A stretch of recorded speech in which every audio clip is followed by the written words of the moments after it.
Assalamualaikum warahmatullahi wabarakatuh. Di sini saya akan mencoba menjelaskan tentang perbanyakan generatif atau perkembangbiakan generatif. Pertama-tama di sini saya akan memperkenalkan diri saya. Nama saya Muhammad Arijal Firdaus, NIM L1A119152 dari ruangan 01. Nah, di sini saya akan menjelaskan kepada kalian tentang perbanyakan generatif. Nah, pada perkembangbiakan generatif atau perbanyakan generatif itu dilakukan secara kawin ataupun secara seksual, di mana terjadi ada dua proses, yaitu proses penyerbukan dan juga proses pembuahan. Pada perkembangbiakan generatif juga ada kekurangannya. Nah, untuk kekurangannya dalam perkembangbiakan atau perbanyakan secara generatif itu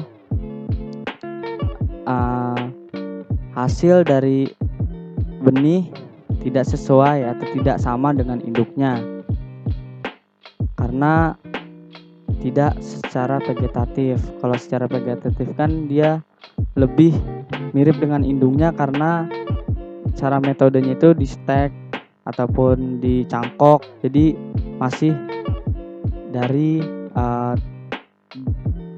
dari tubuh atau dari tanaman induknya atau dari bagian-bagian induknya, sehingga si benih atau si anakannya ini mirip persis dengan indukannya. Tapi kalau dalam perkembangbiakan secara generatif atau perbanyakan secara generatif, dia memang dari benih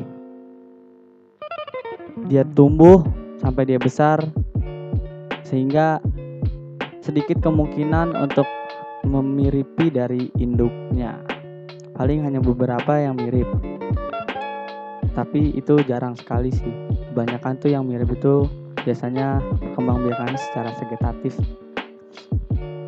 Untuk kelebihannya, dia memiliki perakaran yang kuat karena dia memang tumbuh dari kecil sampai dia besar, sehingga contoh seperti kayak pohon mangga, dia memang akar tunggang, jadi dia perakarannya itu kuat. Tetapi berbeda dengan perkembangbiakan yang secara vegetatif, dia dicangkok atau disetek. Jadi perakarannya itu biasanya tuh dalam perkembangbiakan secara vegetatif itu memiliki akar serabut, jadi mudah untuk tumbang. Tapi kalau dalam perkembangbiakan atau penyebaran secara generatif ini, dia memiliki perakaran yang kuat atau tahan terhadap hama. Nah, untuk proses penyerbukan, di mana peristiwa ini terjadi, si serbuk sari akan jatuh ke kepala putik. Nah, ke kepala putik. Nah, di sini juga ada yang dapat faktor penyebabnya. Ada faktor penyebab angin atau anemogami, ataupun air hidrogami, dan juga hewan zodiogami. Yang terakhir adalah manusia, androgami. Untuk yang angin anemogami biasanya terjadi pada bunga yang memiliki warna kurang cerah tetapi memiliki serbuk sari yang sangat banyak, dan juga serbuk sarinya itu ringan agar mudah tertiup angin. Yang kedua, air atau hidrogami.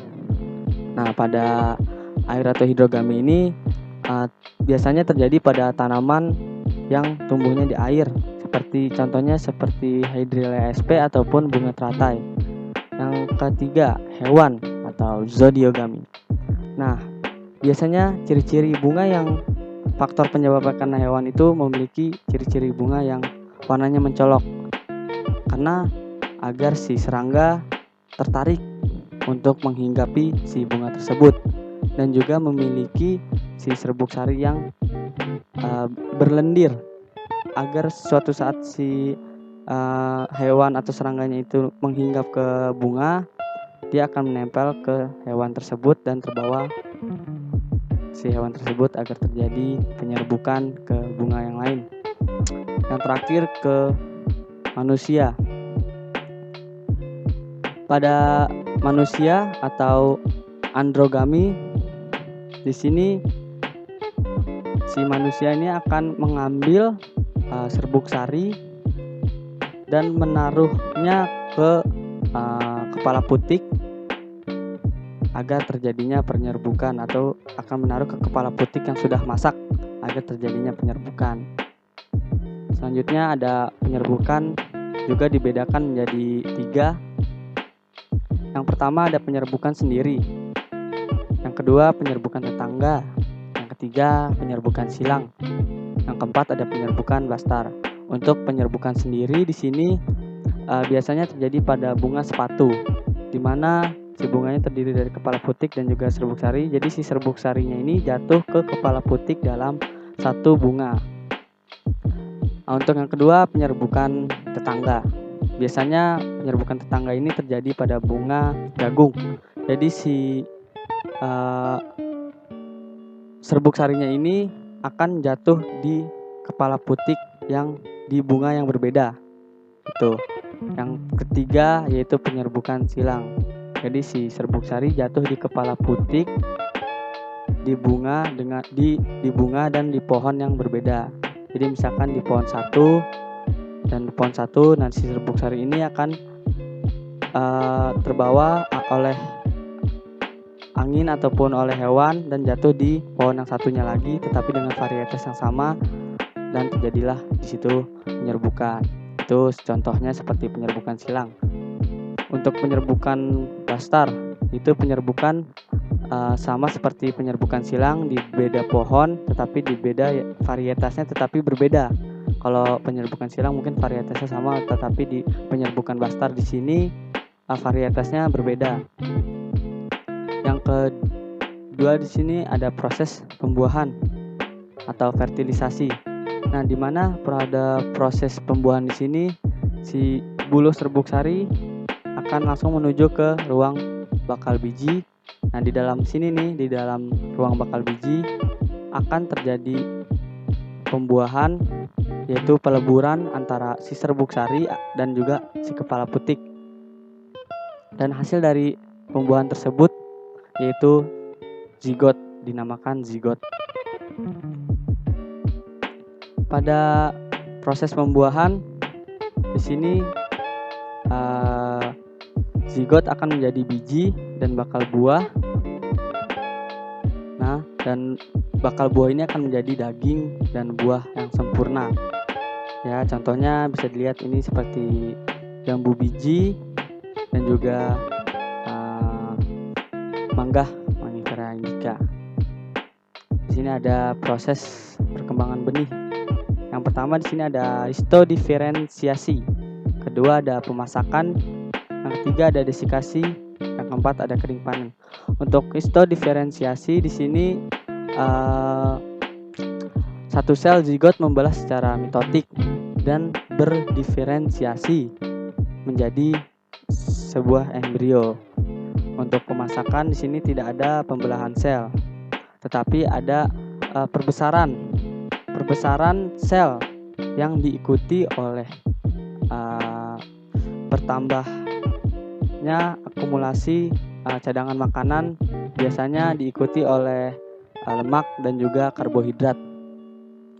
Yang ketiga desikasi, di mana di sini terjadi penurunan metabolisme karena penurunan dari kadar air. Untuk keempat yang terakhir di sini ada kering panen. Di sini indikasi masak fisiologis dari suatu benih atau tanaman, dan metabolisme di sini rendah. Yang terakhir di sini ada dormansi. Di mana dormansi ini merupakan suatu keadaan di mana benih tidak berkecambah ketika berada dalam kondisi yang ideal. Jadi pada suatu kondisi yang ideal, si benih ini tidak akan berkecambah. Tapi di sini ada keuntungan dan juga ada kerugiannya. Untuk keuntungannya, si benih tidak akan berkecambah pada saat penanganan. Tapi di sini kekurangannya, penanganannya harus awal atau pre-treatment.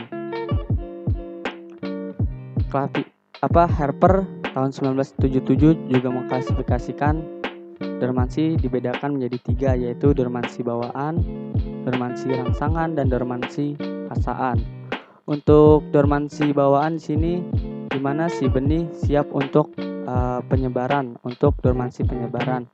Nah, untuk dormansi rangsangan di mana si benih akan terjadi apabila terjadi rangsangan dari kondisi luar ataupun dari lingkungan. Dan juga dormansi paksaan, benih di sini akan terjadi apabila